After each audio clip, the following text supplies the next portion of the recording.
हरिद्वार के कनखल स्थित हरिहर आश्रम में इन दिनों दिव्य आध्यात्मिक महोत्सव चल रहा है, जिसमें शामिल होने के लिए आज कई वीवीआईपी हरिद्वार पहुंचे। वहीं राजनाथ सिंह और लोकसभा अध्यक्ष ओम बिरला ने भी कार्यक्रम में शिरकत की। महोत्सव में शिरकत करने के लिए प्रदेश के मुख्यमंत्री पुष्कर सिंह धामी भी शामिल हुए। इस मौके पर सीएम धामी ने कहा कि भारत जैसे राष्ट्र में धर्म की रक्षा के लिए संत समाज ने प्राचीन काल से संघर्ष किया है। इसी की एक झलक यह है कि आज अयोध्या में दिव्य राम मंदिर बन रहा है। सीएम ने आगे कहा, संत समाज का उद्देश्य है कि प्राचीन संस्कृति को बचाना है और भारत को विश्व गुरु के पटल पर लेकर जाना है।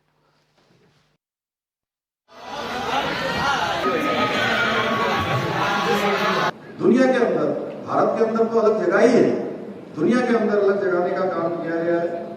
गीता में कहा गया है, न ही ज्ञानेन सदृशम पवित्रम यह विद्यते, अर्थात ज्ञान से पवित्र और कुछ भी नहीं है।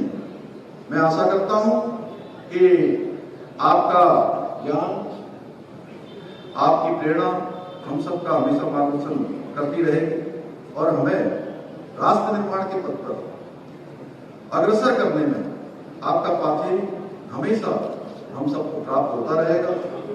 हम सब जानते हैं, हमारे देश के यशस्वी प्रधानमंत्री आदरणीय मोदी जी के नेतृत्व में आज अभूतपूर्व रूप से भारत का सांस्कृतिक जागरण हो रहा है, सांस्कृतिक उत्थान हो रहा है और सनातन संस्कृति का परचम पूरे विश्व में लहरा रहा है। उसमें मैं बहुत विस्तार से नहीं जाऊंगा क्योंकि हम सभी जानते हैं, चाहे आज हम भगवान राम लला विराजमान हो रहे हैं, अयोध्या में भगवान राम का भव्य और दिव्य मंदिर बन रहा है, या दिव्य काशी और भव्य काशी हमारे सामने आया है, उज्जैन का महाकाल हो या देवभूमि उत्तराखंड में केदारनाथ जी का पुनर्निर्माण हो, बद्रीनाथ जी का नया मास्टर प्लान करना हो, या हेमकुंड साहब जाने के लिए रोपवे का शिलान्यास हो, केदारनाथ जी के लिए रोपवे का शिलान्यास हो, 4 धाम कॉरिडोर रोडे हो, जिस प्रकार से हमारे देव स्थानों को, और अभी अभी उत्तराखंड में हमारे आदरणीय प्रधानमंत्री जी, पहले ऐसे प्रधानमंत्री है जो सीमांत क्षेत्र जोलिम गांव में 18,000 फुट की ऊंचाई पर पार्वती कुंड और आदि कैलाश के दर्शन होने की और पूरी दुनिया को इसको बताने का काम किया। जहां उत्तराखंड में केदारखंड हमारा तेजी से विकास की ओर बढ़ा है, 4 धाम बढ़े हैं, वहीं मानसखंड में भी आज जितने हमारे मंदिर हैं, जितने धार्मिक स्थान हैं, उन सभी का सर्किट बनाने का काम, उन सभी के नवनिर्माण का काम, एक मंदिर माला मिशन के रूप में बनाने का काम हमारे आदरणीय प्रधानमंत्री जी के रूप में, प्रधानमंत्री जी के नेतृत्व में हो रहा है। आज आधुनिकता के संतुलित समावेश के साथ साथ एक ओर जहां संस्कृति का वैभव पुनर्जीवित हो रहा है, वहीं दूसरी ओर भारत पुनः विश्व गुरु के स्थान पर स्थापित हो और समूचे विश्व का मार्गदर्शन के लिए भी तैयार हो रहा है। पूरा विश्व, आज कोई भी दुनिया के अंदर घटना होती है तो एक समय था, हम सबको याद होगा कि बड़े बड़े मंचों पर भारत की तरफ से भारत के हितों की बात भी नहीं हो पाती थी। कोई भारत की बात को गंभीरता से नहीं लेता था, लेकिन अब कालखंड बदल गया। आप दुनिया के अंदर अगर कोई घटना होती है तो पूरा विश्व भारत के रूप का इंतजार करता है। ये नया भारत खड़ा हो गया है। पिछले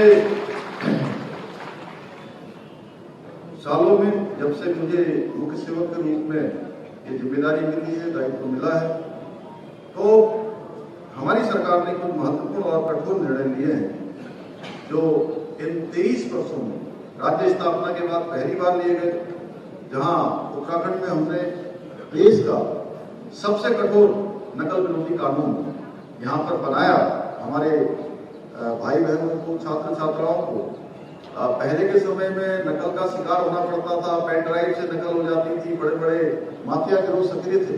देश का सबसे कठोर नकल कानून बनाकर हमने इसको रोकने का काम किया है। वहीं धर्मांतरण के लिए हमने 10 साल तक की सजा का प्रावधान करके कठोर कानून बनाने का काम भी देवभूमि उत्तराखंड में किया है। और पहली बार मैं पूज्य संतों के बीच में बताना चाहता हूँ कि हमने प्रयास करके पूरी दुनिया के अंदर कहीं भी अगर हम जाते हैं, अगर हम ये कहें कि हम देवभूमि उत्तराखंड से आए हैं, तो लोगों का देखने का नजरिया बदल जाता है। उनको लगता है कि मनोज कश्यप हमारे साथ, हमारे संवाददाता लाइव जुड़ चुके हैं पूरी जानकारी के साथ। मनोज, दिव्य आध्यात्मिक महोत्सव कार्यक्रम में आज वीवीआईपी मूवमेंट देखने को मिला। कई बड़े जो लीडर्स थे वहाँ पर पहुँचे, विधानसभा अध्यक्ष भी पहुँचे वहाँ पर, और कई लोग थे वहाँ पर पहुँचे थे। कार्यक्रम में सबसे बड़ी चीज़ ये रही कि यहाँ पर साधु संतों की बात की गई, जो हमारी आपसे चर्चा भी हो चुकी है कई बार, कि साधु संतों को लेकर अब कहीं ना कहीं जो बीजेपी है अपनी राजनीति को और आगे बढ़ा रही है।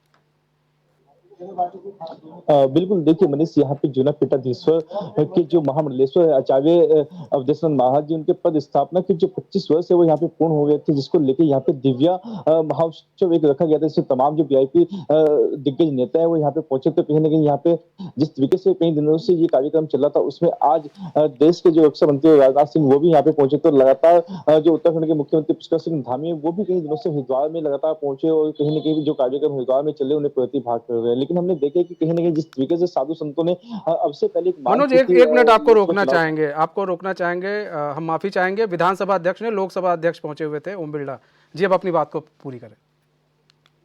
बिल्कुल, देखिए लगातार यहाँ पे जो वीआईपी है उनका सिलसिला यहाँ पे आने का जो सिलसिला है वो लगातार जारी है। यहाँ पे जो एक समय रखा गया था रक्षा मंत्री राजनाथ सिंह का, वो यहाँ पे करीब 12 बजे पहुंचने थे, लेकिन किन्हीं कारणों से ये जो कार्यक्रम था थोड़ा सा देरी से यहाँ पे हो गया। अब यहाँ पे कुछ समय पहले जो राजनाथ सिंह है वो कार्यक्रम में उन्होंने प्रतिभाग किया। हालांकि उत्तराखंड के मुख्यमंत्री पुष्कर सिंह धामी यहाँ पे ठीक 11 बजे पहुंच गए, तो यहाँ पे कार्यक्रम में प्रतिभाग किया था और साधु संतों का आशीर्वाद मिला था। लेकिन लगातार हमने देखा कि जिस तरीके से साधु संतों के कार्यक्रम यहाँ पे रखे जा रहे, उसमें जो भारतीय जनता पार्टी की जो कई नेता है, जो मंत्री है, वो लगातार यहाँ पे प्रतिभाग कर रहे हैं। हालांकि लोकसभा चुनाव को लेके जिस तरीके से साधु संतों ने एक बात उठाई थी कि यहाँ पे लोकसभा चुनाव का जो टिकट है वो कहीं ना कहीं किसी साधु या संत को देना चाहिए, तो उसको लेकर भी यहाँ पे चर्चा कहीं ना कहीं साधु संतों के अंदर चल रही होगी। लेकिन एक चीज यहाँ पे देखने के लिए मिली है कि कुछ साधु संत जो यहाँ पे है वो जो टिकट की मांग कर रहे थे वो यहाँ इस पंडाल में दिखाई नहीं दिए। हालांकि अभी इस बात पे भी चर्चा यहाँ पे होनी है कि क्या साधु संतों को टिकट दिया जाएगा या नहीं दिया जाएगा। लेकिन कहीं ना कहीं भारतीय जनता पार्टी अपनी